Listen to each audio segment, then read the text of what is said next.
실전 모의고사 3회 언어 매체 해설을 시작하도록 하겠습니다. 35번, 36번 설명문처럼 나와 있는 문법 내용을 적용하는 문제였죠. 가겠습니다. 모든 언어의 의문, 문법 의미는 시간의 흐름에 따라서 끊임없이 변화한답니다. 얘를 국어의 특성에서 우리 뭐라고 하냐면 언어의 역사성이라고 설명을 하죠. 우리말의 의문도 많은 변화를 겪어왔는데 우선 중세국어에서는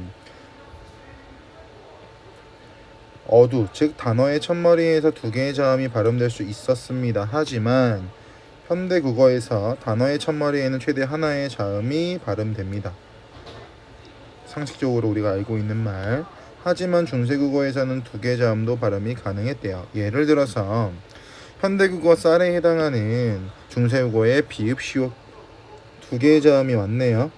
그럼 여기서 윗문장 두 개의 자음도 발음이 가능하다라고 하는 부분을 바탕으로 비읍과 시옷이 발음되었다라고 정리를 할 수가 있을 거야.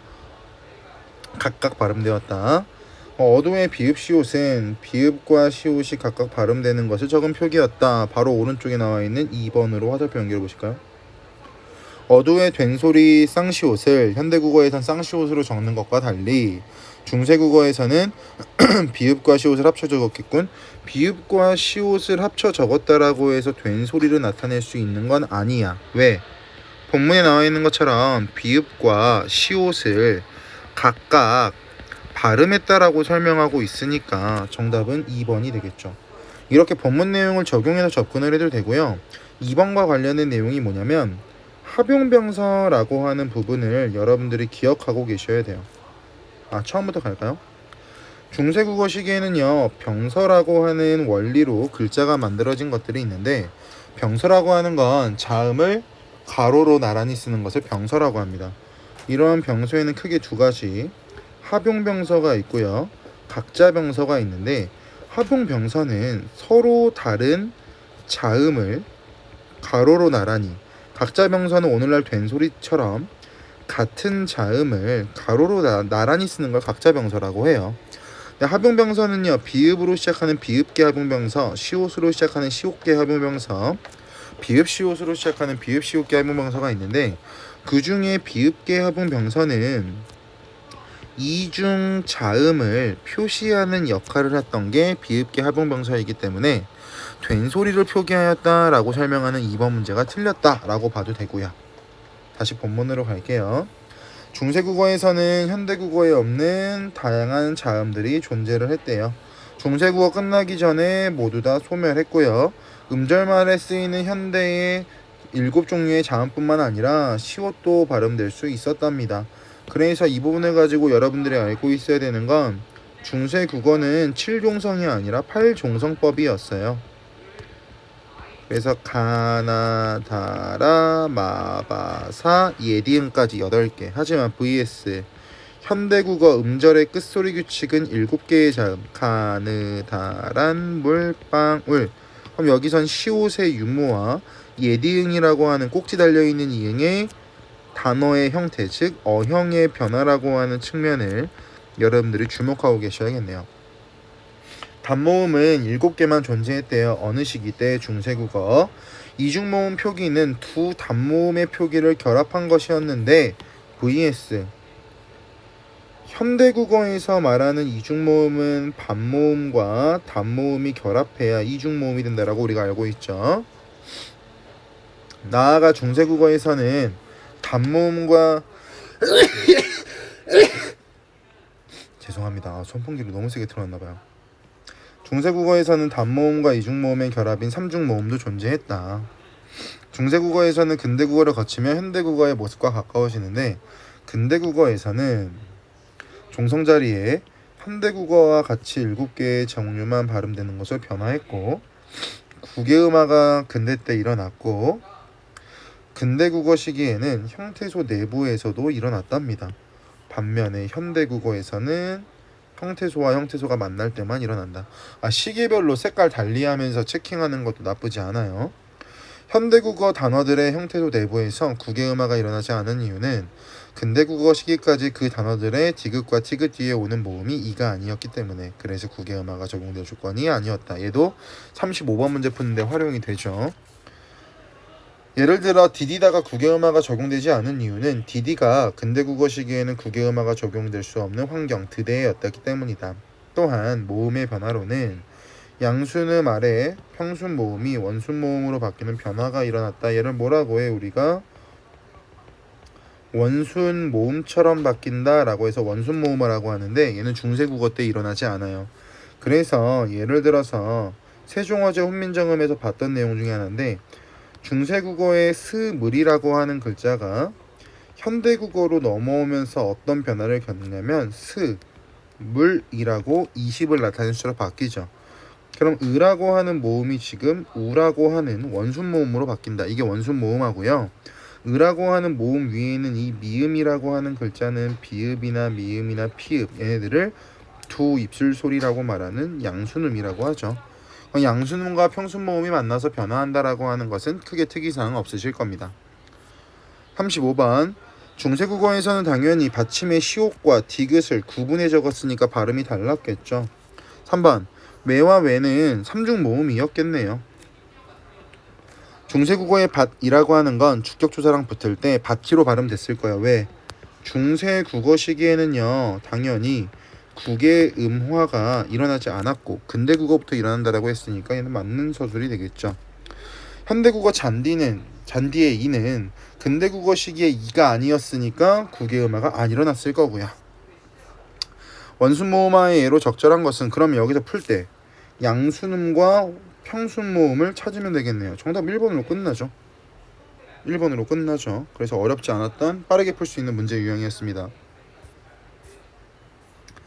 37번 안부정문과 못부정문에 대해 설명한 내용이다. 적절하지 않은 것은 일반적으로 못부정이라고 하는 건 우리가 능력부정이다 라고 알고 있고요.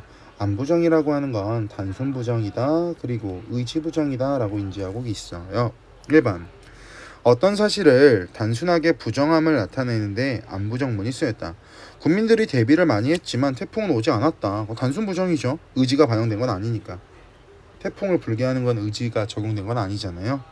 니은 나는 요즘 아무리 먹어도 배가 부르지 않다라고 하는 것은 주체의 의지. 내가 배가 부르고 배가 부르지 않는다라고 하는 요소는 주체의 의지와 관련된 것이 아니라 배가 부르지 않다라고 하는 나의 단순 사실을 전달하고 있는 단순 부정이지 배가 부르고 배가 부르지 않는 것을 주체의 의지대로 컨트롤할 수 있다면 저의 다이어트는 굉장히 쉬웠겠죠.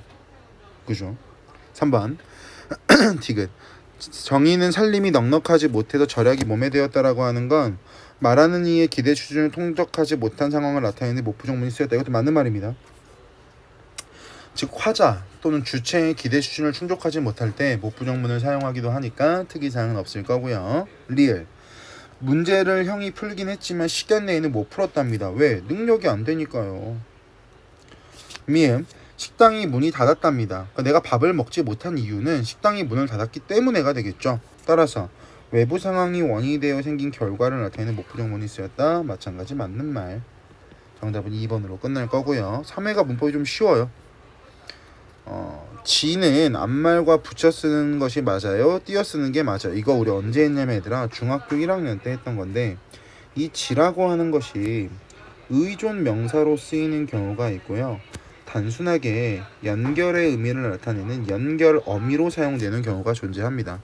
의존 명사랑 관련됐을 땐 기간 또는 시간을 나타낼 때 연결 어미라고 하는 건 그 외적인 게 싹 다 연결 어미야. 그런데 의존 명사라고 하는 건 우리가 단어로 인정하기 때문에 반드시 띄어쓰기를 해야 될 거고 연결 어미라고 하는 건 단어가 아니기 때문에 붙여쓰기를 한다라고 고등학교 1학년 때 많이 봤던 문제고 이와 더불어서 여러분들이 함께 알고 있어야 되는 건 얘죠. 가장 많이 봤던 거 의존 명사와 조사의 구분. 의존 명사와 조사의 구분은 예를 들어서 이런 거죠. 너만큼 뭐 잘생긴 사람도 없을 거야 또는 아는 만큼 보일 거야. 당연히 너라고 하는 대명사 뒤에 붙은 만큼은 조사고 아는의 꾸밈을 받고 있는 이 만큼이 의존명사라고 하면서 우리가 고등학교 1학년 때 얘는 붙여쓰기, 띄어쓰기 한다라고 많이 봤던 문제 유형입니다. 더불어서 여러분들이 알고 있어야 되는 것들은 이런 거죠. 수관형사, 꾸며주는 역할하는 수관형사와 뭐 수사의 구분 이런 것들도 알고 계시면 좋고요. 그러니까 자주 나오는 것들에 대해서 여러분들이 좀 알고 계시면 좋을 것 같습니다.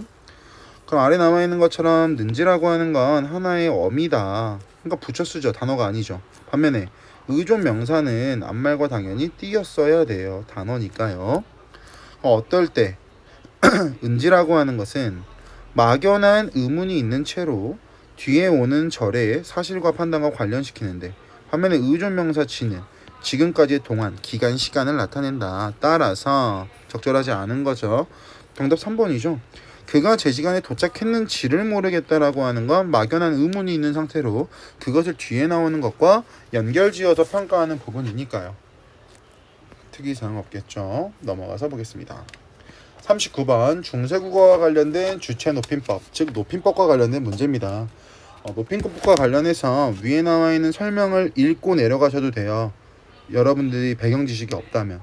근데 공부가 되어 있다라는 가정하 저는 바로 가나다라 마을을 보는 방법을 말씀을 드릴게요. 일단 주체 높임 선어 말어미 시, 주체 높임 선어 말어미 시, 객체 높임 선어 말어미, 객체 높임 선어 말어미, 객체 높임 선어 말어미.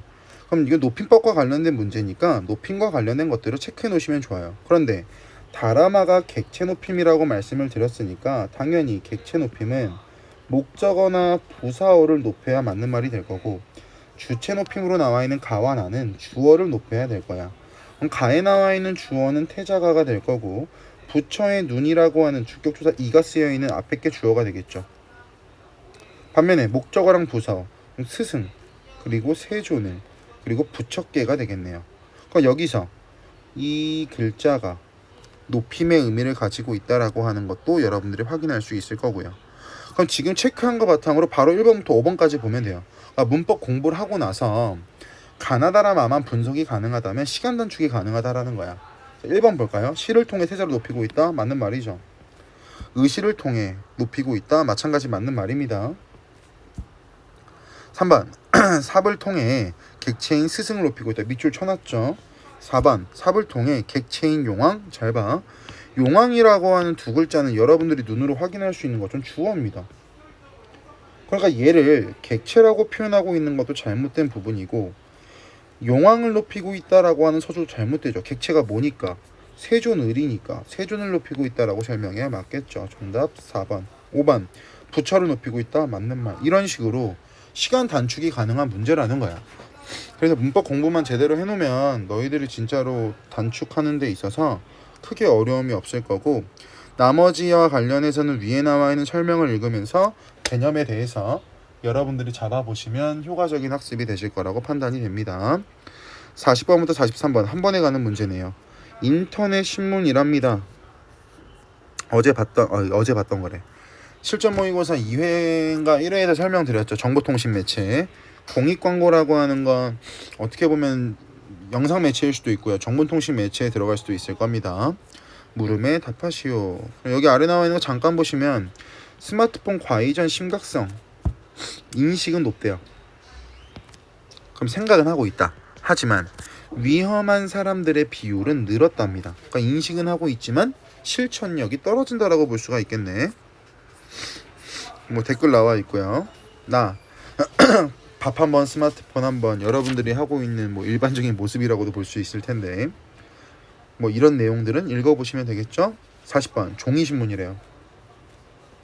얘는 인쇄 매체가 되겠죠. 그럼 바로 인쇄 매체라고 적어놓고 가의 특성이라고 하는 건 인터넷이니까 정보통신 매체가 될 거야. 그럼 이렇게만 적어놔도 두 가지의 차이점이 두드러지게 보인다는 거지. 적절하지 않은 거. 현재 읽고 있는 기사와 관련된 다른 기사 추가로 읽을 수 있죠. 연관 검색어처럼 계속 기사가 연달돼서 나오니까 댓글을 통해서 쌍방향으로 주고받을 수 있죠. 종이신문은 불가능한 내용이 될 거고, 기사 내용을 인쇄할 수도 있고 게시된 곳에 연결되는 인터넷 주소를 다른 사람과 공유할 수 있죠. 복사 붙여넣기 이런 식으로. 기사의 주요 정보를 시각자료를 통해, 시각자료라고 하는 건 종이신문도 존재하죠. 그림. 표제와 부제는 종이신문도 존재합니다.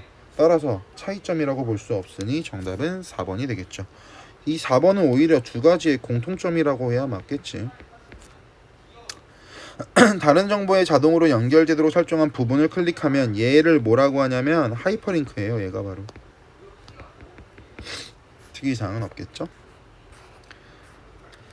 보기는 가와 동일한 조사 결과를 다룬 인터넷의 신문이다. 보기와 가를 통해서 알 수 있는. 잘 봐. 인터넷 신문이라고 나와 있죠. 그럼 매체의 유형이나 매체의 종류에 따라서 차이점이 나오진 않을 거야. 1번. 기사 생산자에 따라서 같은 현상을 다르게 분석할 수 있겠죠. 왜? 관점에 따라 다를 수 있으니까. 생산자의 관점을 비판적으로 파악한 능력이 필요할 거야. 지난번에 봤던 실전 모의고사 2회에 나왔던 문제랑 흡사하게 돌아가네요. 그럼 매체도 한 번만 이론을 제대로 정립해 놓으면 모든 문제 유형에 정립할 수 있다는 거죠. 2번. 생산자에 따라서 해결 방안이 다르므로. 잘 봐. 보기를 보면 이 보기에는 해결 방안이 없어요. 읽어보셨으니까 제가 별도로 읽지 않은 겁니다. 기사 생산자에 따라 왜곡된 방식으로 정보를 해석할 수 있으므로. 잘 봐. 기사를 생산할 때 애초에 왜곡된 방식으로 정보를 해석할 수 있다라고 하는 설명 자체가 잘못됐을 거고, 됐죠? 뒷받침하는 근거를 비판적으로 판단해야 된다. 마찬가지 맞는 말. 4번. 매체 유형에 따라. 매체 유형은 같잖아요. 인터넷 신문. 그러니까 4번과 5번은 정답이 될 수 없죠. 결국 이 문제에서 인터넷 신문이라고 하는 키워드를 잡고 내려가시면 문제 푸실 때 4번과 5번은 절대 안 고르실 거예요. 그러니까 여러분들은 시험장에서 세 가지만 분석하면 되는 문제 유형이 되겠죠. 스킬적으로 보시면 되겠죠. 42번 문제 보시면 42번 문제도 앞에 나왔던 거랑 이어지는 거죠. 가와 나에 대한 이해로 적절한 것은 가는 인터넷, 나는 공익광고. 가와 달리 나는 시각자료의 상징성에 대한 수용자의 배경지식에 기대어 수용자를 설득한다. 시각자료의 상징성이 중요한 건 광고에서 굉장히 메리트가 있는 거고, 수용자의 배경지식에 기대어서 수용자를 설득한다라고 하는 건 그 아까 끈에 휴대폰이 묶여 있었잖아요. 그게 마치 돈이 없고 가난했던 시절에 굴비를 묶어놓고 밥 한 술 뜨고 굴비 보고, 밥 한 술 뜨고 굴비를 보고, 이러한 상황을 빗대어서 비유적으로 나타낸 부분이어서 1번이 정답이 되고요. 그러한 상황이나 그러한 배경적인 지식을 모른다면 이 부분은 좀 시간이 걸렸을 것 같지만, 굴비를 먹기 위해서 가난한 상황에서 굴비를 먹고 싶은데 먹지 못하니까 천장에 매달아 놓고 한번 보고 밥 먹고 보고 밥 먹고, 이러한 부분에 배경 지식이 있는 사람들은 그 부분을 보고 설득을 당할 수도 있겠죠. 잠시만요. 가와 달리 나는 시각자료가 나타내는 바가라고 나오는데, 가와 나 모두 다 시각자료가 중요하죠. 3번. 가와 달리 나는 본문에서 언급한 문구를 제목으로 활용하여 문제가 되는 상황을 강조한다는 오히려 아니죠. 거꾸로 바뀌어야죠. 광고는 본문에 나오는 본문에서 언급한 문구를 제목으로 활용하면서 문제상을 강조하지 않아도 돼요. 새로운 것을 활용해도 특이사항은 없을 테니까. 4번. 나와 달리 가는 수용자의 궁금증을 불러일으키는 비유적인 표현. 비유적인 표현은 오히려 광고가 더 많겠죠. 그러니까 거꾸로 뒤집어야죠. 가와 나는 모두 수용자를 직접적으로 지칭하는 표현을 사용한다 라고 나와 있는데요.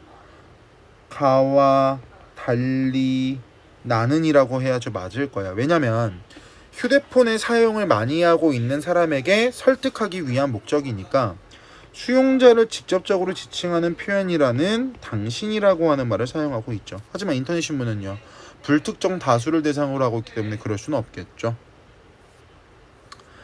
기억과 같은 성격의 바라. 기억이라고 하는 건 뭐냐면, 당신도 스마트폰을 보고 있지 않나요? 그럼 정말 궁금해서 의문문의 형식을 취하고 있지만 정말 무언가가 궁금해서 물어보는 목적을 가지고 있는 발언은 아닐 겁니다.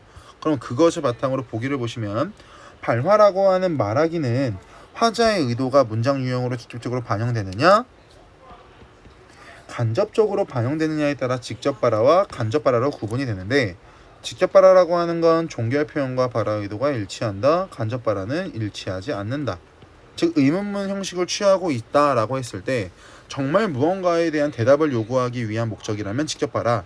반면에 서리법처럼요. 음문의 형식이지만 발화의 의도랑 불일치하는 것들을 간접 발화라고 할 겁니다. 그 부분을 바탕으로 본다면 정답은 4번이 되겠죠. 4번은 직접 발화죠. 내가 정말 무언가가 궁금하니까 지리를 잘 모르고 지리를 직접적으로 물어보기 위한 직접 발화가 4번에 나와 있는 상황이니까 어려움은 없었을 겁니다. 그래서 지금 보고 있는 43번 문제도 굉장히 빠르게 풀 수 있는 문제 중 하나라고 생각하시면 좋을 것 같습니다. 넘어가서 오른쪽에 나와 있는 문제 보실게요. 공익광고랍니다. 그래서 44번, 45번을 연달아서 말하는 문제가 되는데, 패티켓이라고 해서 요즘에 애완견들이 뭐 대형견이라고 가정을 해볼까요? 대형견을 풀지 않고 그 밧줄을 묶지 않고 움직이면은 막 물 수 있고 막 난리치고 막 난리 부르스 하잖아요. 그래서 그런 부분들 관련해서 나와 있는 패티켓 영상 45번 보세요. 위 광고에 1차 편집본이라고 나옵니다. 그럼 잘 봐. 1차 편집본이 나오면 항상 어떤 문제 유형이냐면 내용일치 문제야. 그래서 앞에 나와 있는 보기와 여기 나와 있는 45번의 보기를 비교해서 같은지 다른지를 보면 되는데 너무 쉬운 문제였죠. 광고에 반영되지 않은 거 정답 2번이죠. 상식적으로 얘들아, 모녀가 느끼는 공포감을 강조하면 공익광고 즉 설득의 효과가 있을까요? 공포심만 유발하겠죠. 그렇게 봐도 되고, 그리고 내용일치 문제처럼 내용이 줄어들었지 오히려 늘지 않았습니다. 그렇기 때문에 무언가를 추가한다라고 하는 말 자체도 당연히 성립하기가 어렵겠죠. 그래서 이건 문제 유형을 많이 풀면 빠르게 접근할 수 있는 문제 유형이 45번이에요. 45번 문제는 여름방학 과제로 나가는 언어와 매체 풀면서 제가 방금 말씀드린 방법들을 적용해서 한번 풀어보세요. 엄매는 시간 신속 정확 그리고 만점을 목표로 합니다. 그래야 상대적으로 공통 과목에서 미스가 날 수 있는 부분이 보완이 되니까요. 위 공익 광고의 생산자가 광고를 제작하기 위해서 고려했을 사항으로 적절하지 않은 것. 얘도 마찬가지. 보기에 나온 내용과 1번부터 5번에 나온 내용을 뭐 하면 되냐면 비교 대조하시면 돼요. 내용일치 문제처럼요. 적절하지 않은 것 정답 5번입니다. 역순행이 아니죠. 순행이죠. 패티켓에 대해서 안내하는데 상식적으로 과거, 현재, 미래라고 하는 시간의 순서를 뒤죽박죽 섞어놔서 어떻게 상대방을 설득할 수 있겠냐는 거죠. 자, 1번부터 4번까지는 앞에 나와 있는 내용을 읽어보시면 크게 특이사항은 없는 것 같아서 제가 읽고 설명하지 않아도 될 것 같고, 광고에서는 특별한 경우가 아니면 역순행적 구성을 잘 사용하지 않습니다. 설득이 목표이기 때문에 그 부분 바탕으로 보시면 좋을 것 같습니다. 여기까지가 실전 모의고사 3회였고요. 여름방학 잘 보내시고 이상한데 방문해서 문제가 발생하지 않도록 잘 관리해 주세요. 감사합니다.